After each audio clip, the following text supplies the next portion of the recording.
जो हम एकांत में पापाचरण करते हैं तो बिना किसी अन्य का सहयोग लिए वो महाबली कर्म हमको हर समय भयभीत, विषाद युक्त, चिंता युक्त, क्लेश युक्त, अपमान की संभावना मात्र से भयभीत हो जाता है।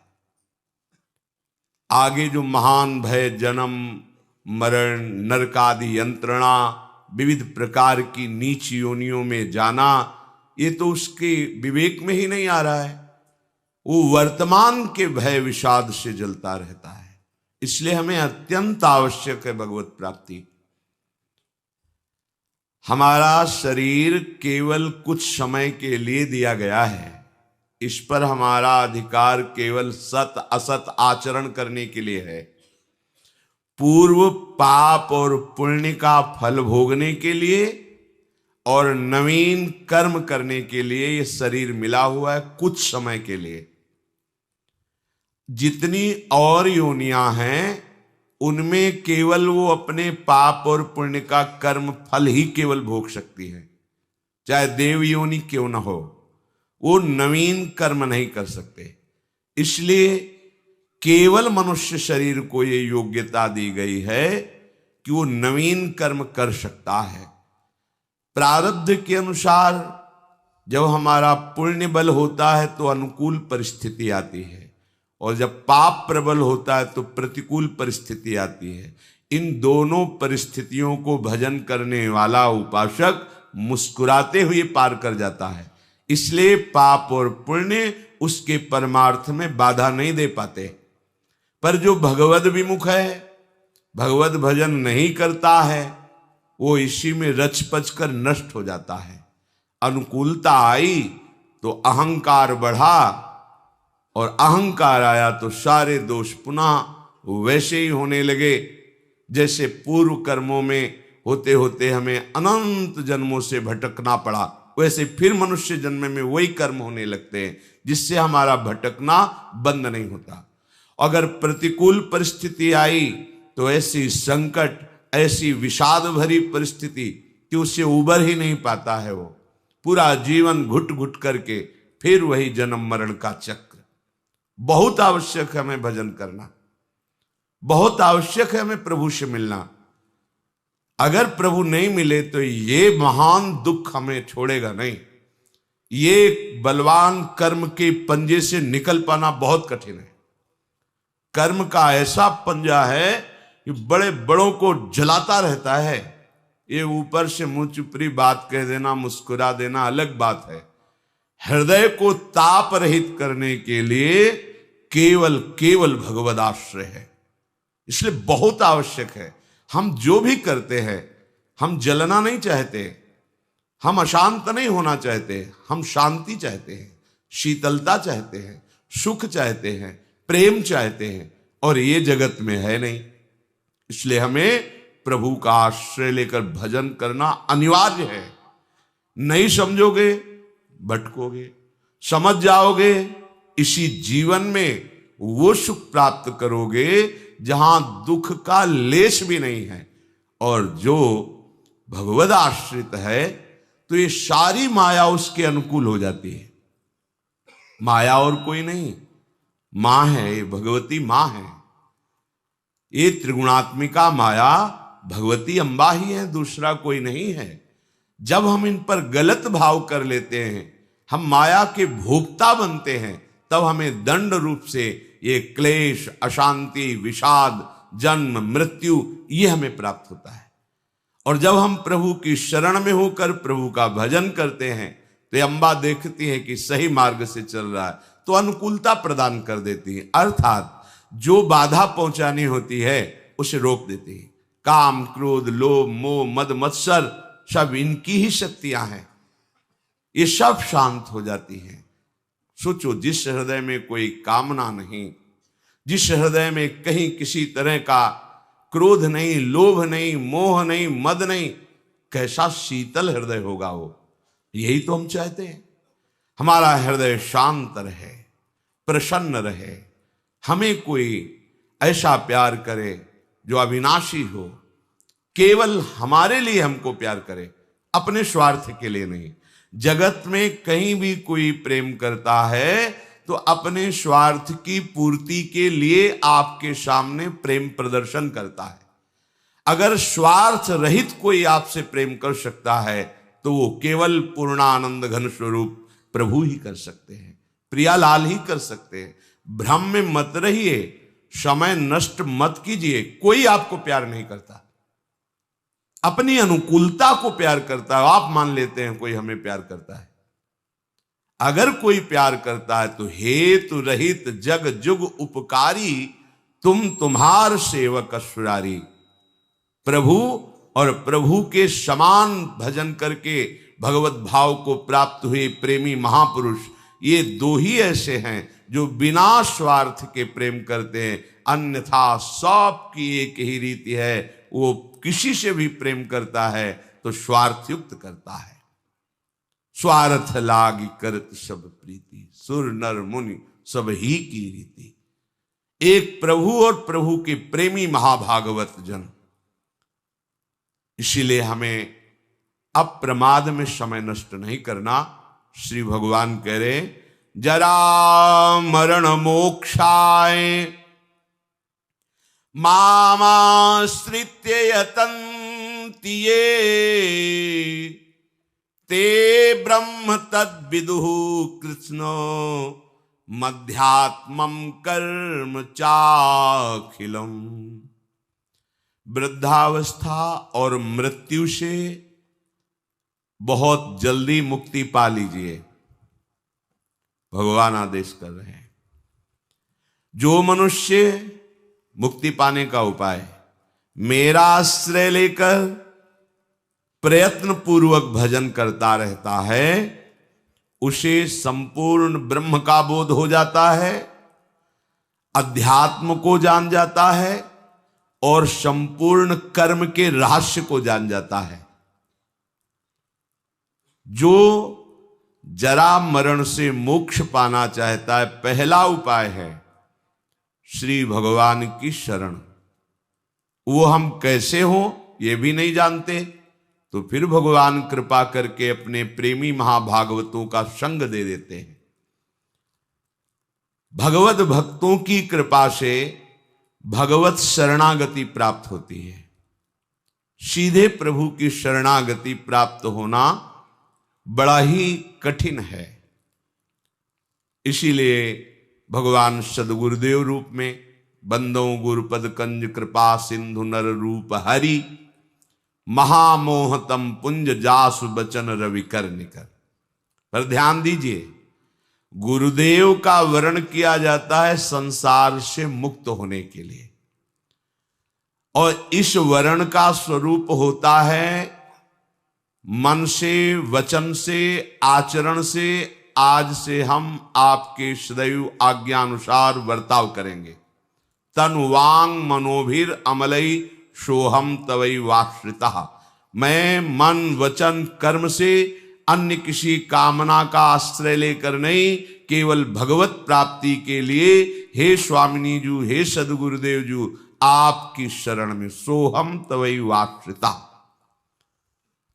जो उपासक शरणागति का सौभाग्य प्राप्त करके अपने गुरुदेव और आराध्य देव से अपने मन की अनुकूलता चाहता है, वो फिर दुर्भाग्य का वर्ण कर रहा है।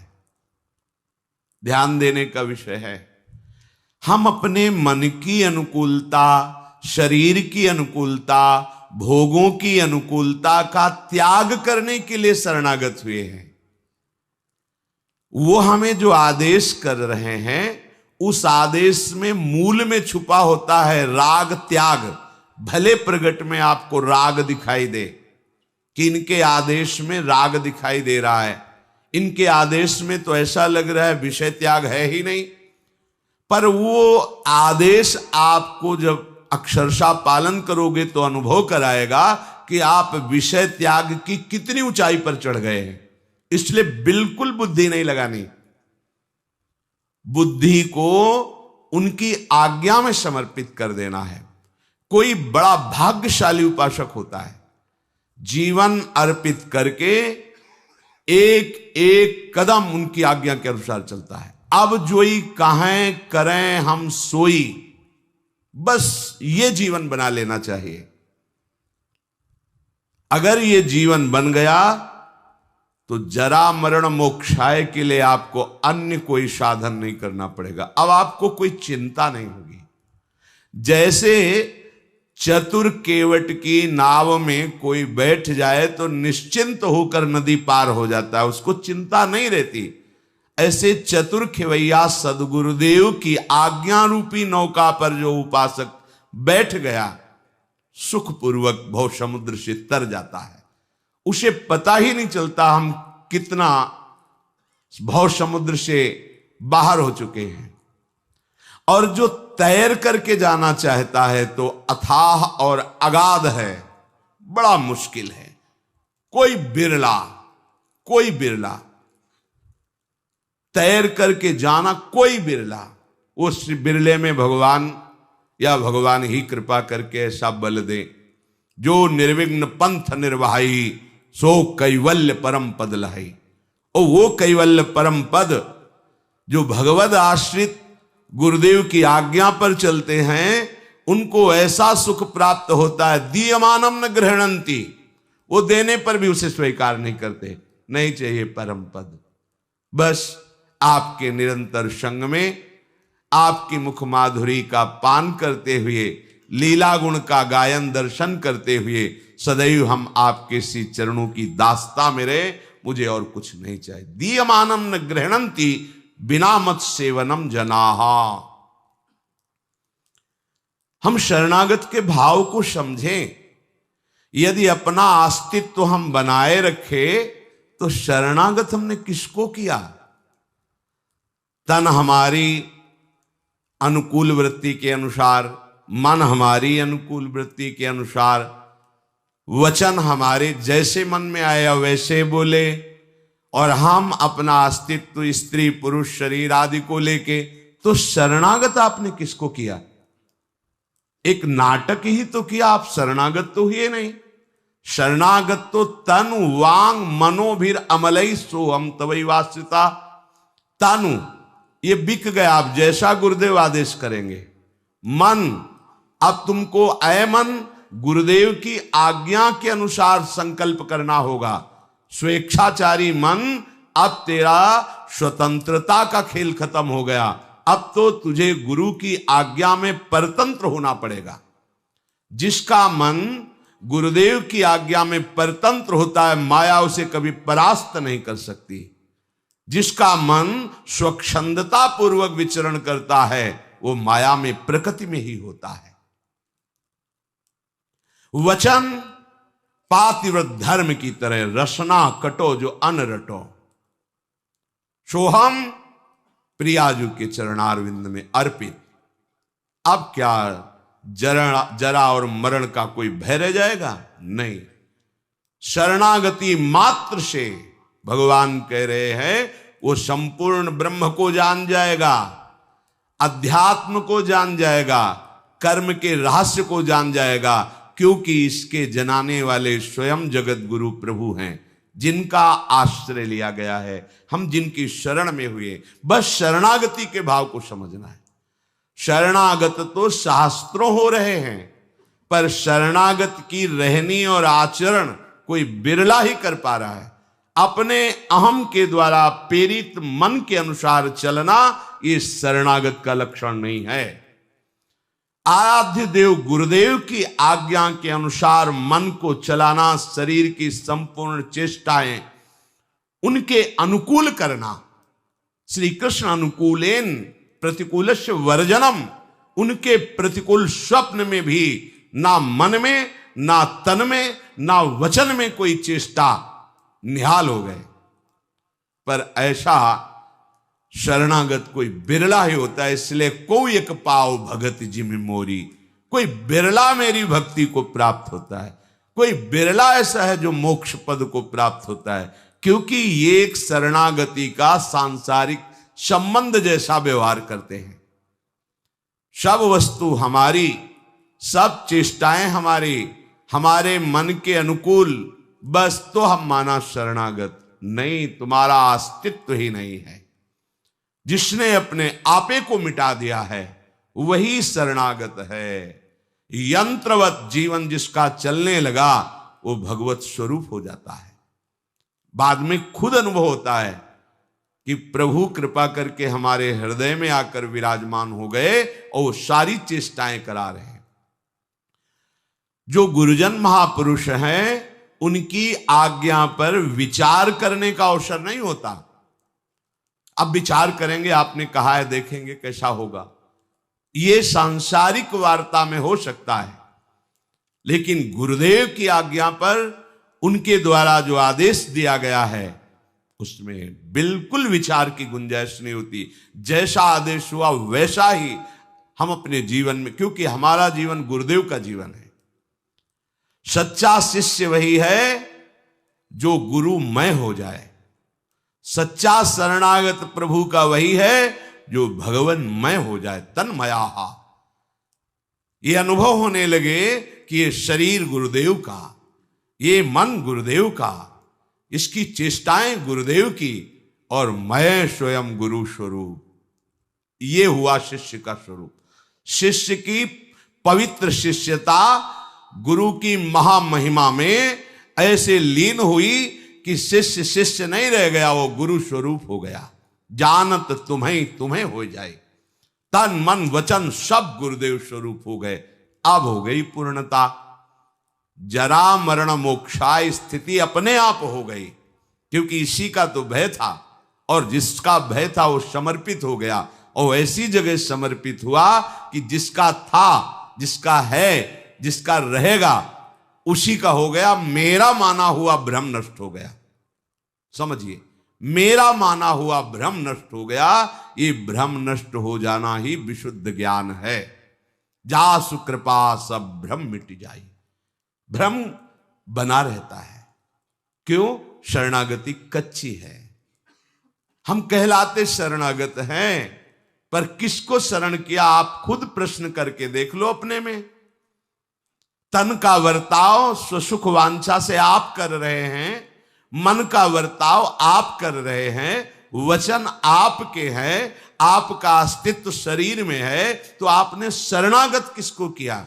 आप प्रश्न करके देख लीजिए अपने से, आपको उत्तर मिलेगा अहंकार को। अगर आप अब भी संभल जाए तो जितना समय है उतना प्रभु के चरणों में अर्पित कर दें, इतने से ही काम हो जाएगा। जितने मिनट है इतने से ही भगवत प्राप्ति हो जाएगी। मान लीजिए, शरणागत का बहुत बड़ा प्रताप होता है, पर अपना अस्तित्व तो हम नहीं मिटा पाते हैं, इसलिए अनुकूलता की मांग होती है। हम देखते हैं उपासकों को, अनुकूलता की मांग ही गुरुदेव की, आराध्य देव की कृपा समझी जाती है। ऐसा नहीं है। ये अनुकूलता प्रतिकूलता बाह्य परिस्थिति है। हमारी स्थिति अध्यात्म में पहुंचे, इसलिए हमें गुरुदेव रूपी श्रीहरि का आश्रय मिला है, अनुकूलता के लिए नहीं मिला है। अनुकूलता प्रतिकूलता का कोई प्रभाव ना पड़े हृदय में, यह है गुरुदेव की कृपा। भारी से भारी अनुकूलता गर्व न लाए, भारी से भारी प्रतिकूलता हमारे अंदर शोक न पैदा कर पावे, निराशा न पैदा कर पावे।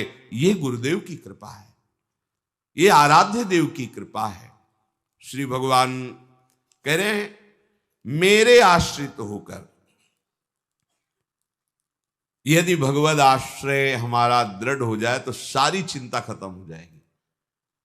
जब बड़े को अपना सारा भार दे दिया, हमें पता है कि वो सर्वज्ञ हैं, सर्वशक्तिमान हैं, सर्वत्र हैं, और हमारे सुहृद हैं, क्योंकि सुहृदम सर्वभूतानाम, हमें बहुत प्यार करते हैं।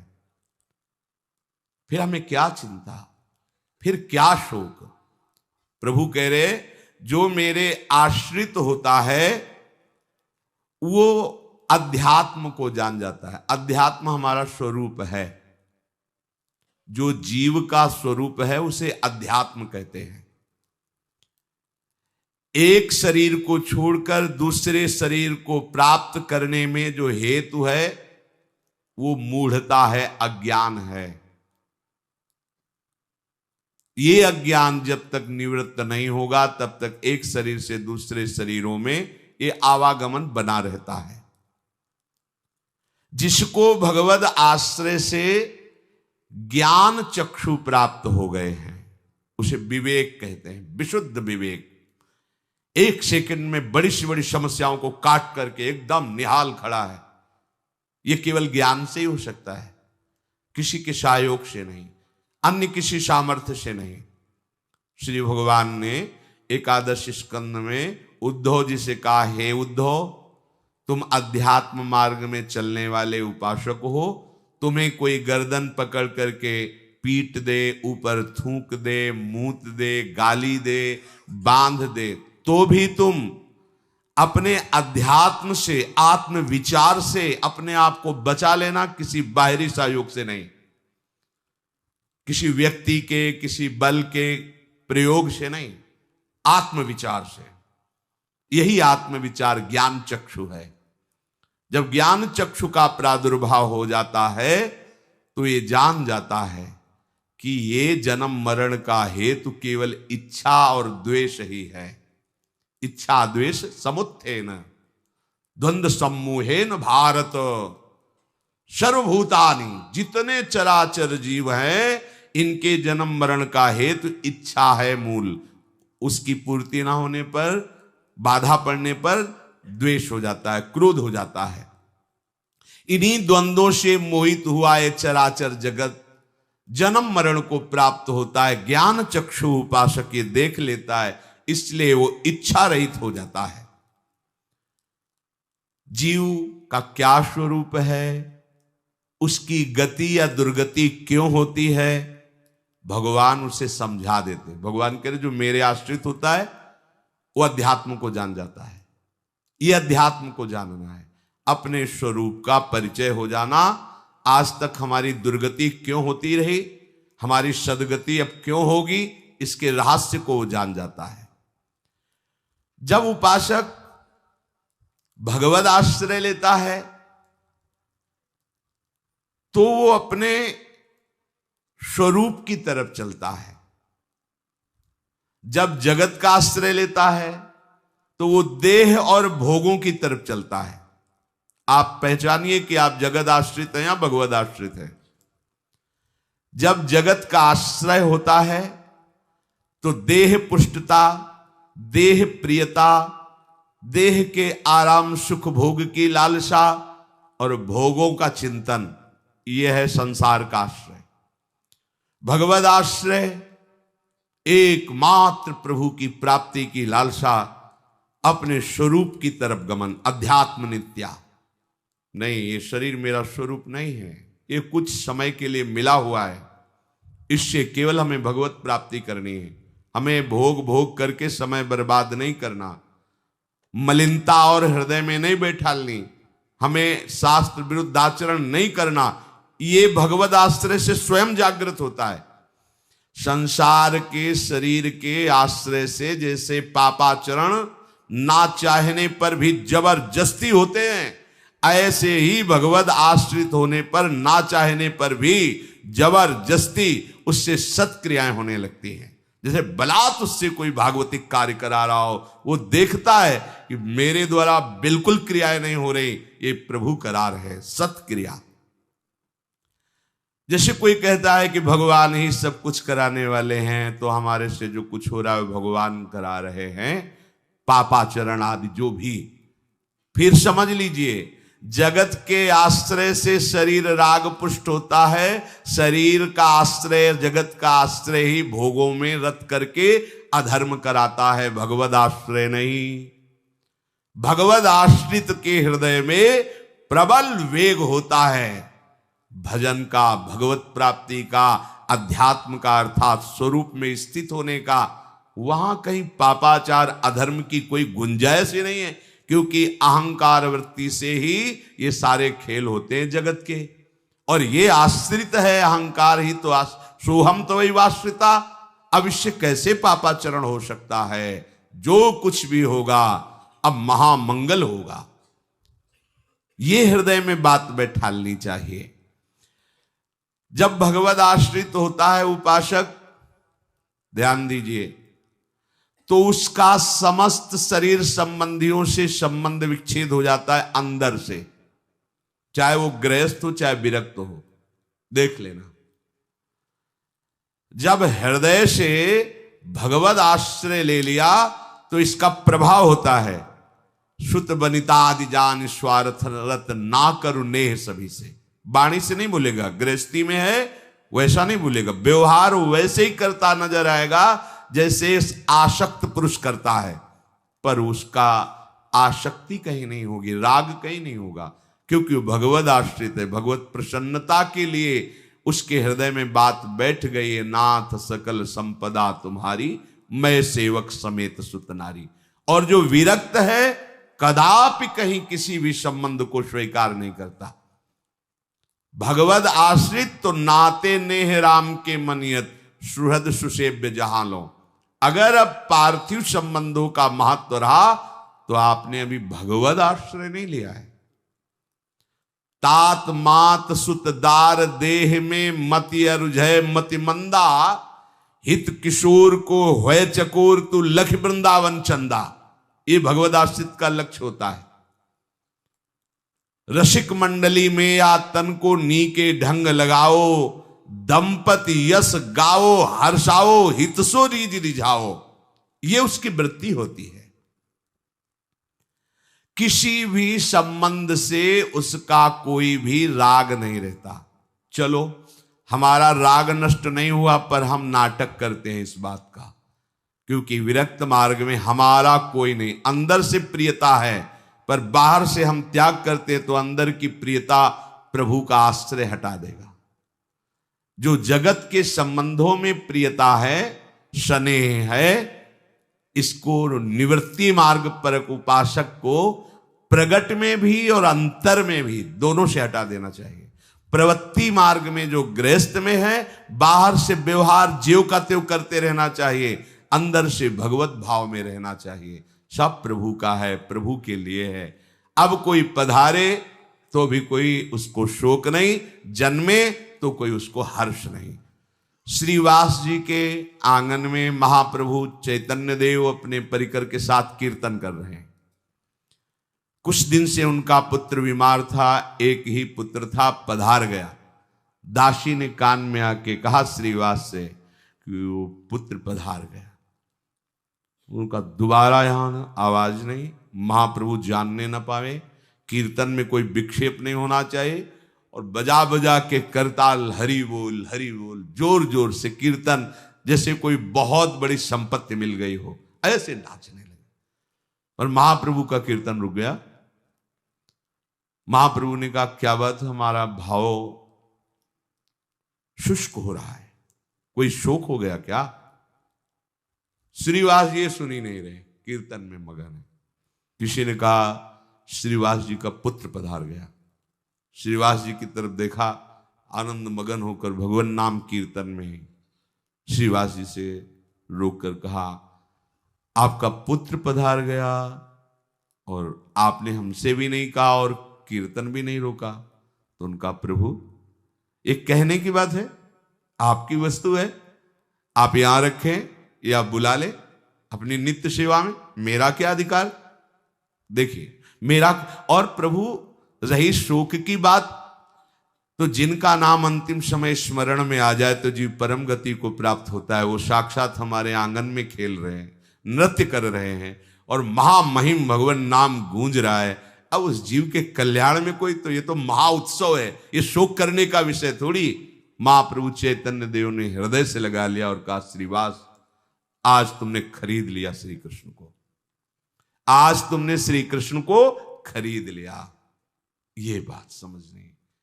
गृहस्थ में भगवत भाव से युक्त, परिवार से बिल्कुल आंतरिक मोह नहीं, पर व्यवहार मोह जैसा ही, व्यवहार में कटुता नहीं आनी चाहिए। और निवृत्ति मार्ग में, वैराग्य मार्ग में, बाहर से भी राग रहित और अंदर से भी राग रहित। भगवद आश्रय के रहस्य को जानने वाला उपासक किसी भी क्रिया से अपना संबंध नहीं रखता। ध्यान रखना, सब भागवतिक क्रियाएं हैं पर हमारा संबंध नहीं। संबंध इससे कुछ फल की प्राप्ति। परिक्रमा लगा रहे हैं, प्रभु की प्रेरणा लगा रहे हैं, इसका क्या फल है?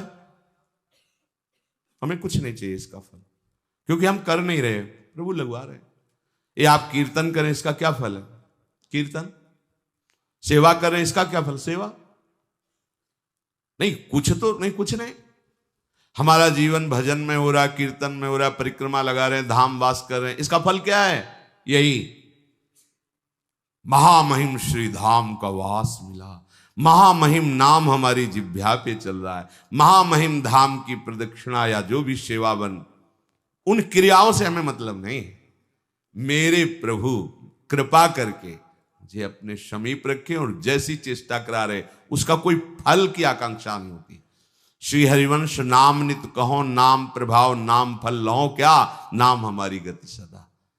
नाम का फल क्या है? नाम में प्रीति हो जाना। पहले उपासक नाम जप करता है, फिर नाम में रुचि होती, फिर नाम में प्रेम होता है। अब जो प्रेम में नाम का जप होता है, यही नाम का फल है। डूबा हुआ अशुभ प्रवाह, रोमांच हो रहा, राधा राधा राधा। अब उसको क्या चाहिए? किसी भी क्रिया से संबंध नहीं होता। अब क्रिया का संबंध और क्रिया संबंध रहित परिचय।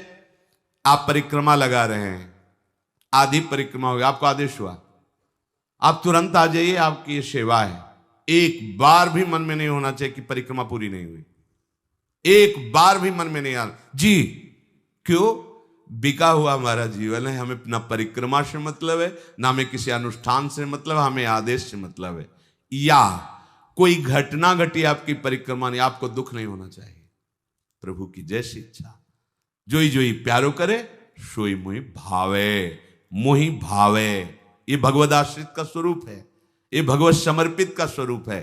इसीलिए भगवान बार बार कह रहे कि क्रिया की पूर्णता में नहीं, तुम कर रहे हो उसकी सिद्धि असिद्धि में समान भाव, क्षमता का भाव, ये उस क्रिया के फल से अनंत गुना बढ़ करके है। उस क्रिया में समान भाव, प्रमादवश नहीं छोड़ना। कोई भागवती के ऐसा आदेश आ जाए या दुर्घटना हो गई या किसी घटनावश शोक नहीं करना। आप परिक्रमा लगाएं, कुछ ऐसी बात हुई, परिक्रमा छूट, कोई परेशानी नहीं। आप बिल्कुल वैसे ही प्रसन्न मुद्रा में, क्योंकि हमको उससे कुछ लेना ही देना नहीं था। प्रभु करा रहे थे, हो रही थी, रोक दिया, रुक गई। हम प्रभु के आश्रित हैं। जो भगवद आश्रित होता है वो उपासक किसी भी क्रिया से अपना कोई भी संबंध नहीं रखता, क्योंकि ये शरीर प्रभु को समर्पित है। अब इसकी क्रियाएं प्रभु करवाएंगे। जो कर बड़ा साधन बन गया तो उसको कोई गर्व नहीं होता, और ऐसा लोक देखने में लगता है कोई साधन नहीं हो रहा तो उसे कोई शोक नहीं होता, क्योंकि वो इनके बल से नहीं, वो सीधे हरि के बल से है। अब गूढ़ बात का रहस्य हरिराम व्यास जी के, काहू के बल भजन को, काहू के आचार, व्यास भरोसे। मूल बात भरोसा उसको श्री लाडली जी के चरणारविंद से, न क्रियाओं से है न भजन से है। अभी ऐसी विक्षिप्तता में भजन रुक गया तो हमारी लाडली जो है ना, संभाल लेंगी। अगर अभी बिना भजन के शरीर छूट गया, हम भगवद आश्रित है, कोई ऐसी मूर्छा अवस्था, कोई ऐसी अवस्था, तो वो कह रहे उस समय मैं स्वयं आती हूं, वो आ जाएंगे। क्या हमें परेशानी? कितनी निश्चिंतता, कितनी बेपरवाही। वो अपने स्वरूप को जान जाता है, ऐसा भगवद आश्रित उपासक। स्वरूप को जानने का मतलब सही माने में हमारा जो स्वरूप है उसका किसी क्रियाहीनता से या क्रिया उत्तमता से कोई फर्क नहीं। वहां क्रियाओं की पहुंच ही नहीं, अपने स्वरूप कोई आवश्यकता नहीं, न सत्क्रिया न असत्क्रिया, स्वरूप की। अब वहां तक पहुंचे नहीं इसलिए है चलो ऐसा करो ऐसा ना करो। इसका परिणाम होगा कि कर्ता भाव ही लीन हो गया, क्रिया रहित हो गया, अर्थात मैं नहीं कर रहा हूं। यह अनुभव होता है बड़े बड़े महापुरुषों को जो भगवत प्राप्ति के नजदीक पहुंच रहे हैं या जो भगवत प्राप्त हो गए हैं। कुछ नहीं हो रहा, सब कुछ होते हुए कुछ नहीं हो रहा। करें करावें आप सब जनह बढ़ाई दे। तीनों लोग 14 भुवनों में जितने भी चराचर जीव हैं उन सबके स्वरूप का उसे ज्ञान हो जाता है। तो अलग अलग वो चिंतन करता होगा कि चींटी का क्या स्वरूप, हाथी का क्या स्वरूप, नहीं। जैसे कांच के महल में खड़े हो तो हजारों लाखों रूप तुम्हें दिखाई दे रहे हैं, लेकिन वो किनके हैं? अपने हैं ना, तो जान गए ना लाखों रूप को। ऐसे ही आत्मा एक है, ये घड़े अनेक हैं, ये सब घड़े भास रहे हैं, इनमें एक ही आत्म तत्व है, दूसरा नहीं। जान गए 14 भुवनों में, तीनों लोकों में अनंत जीवों के स्वरूप का उसे बोध हो गया। क्यों? क्योंकि अपने स्वरूप का बोध हो गया।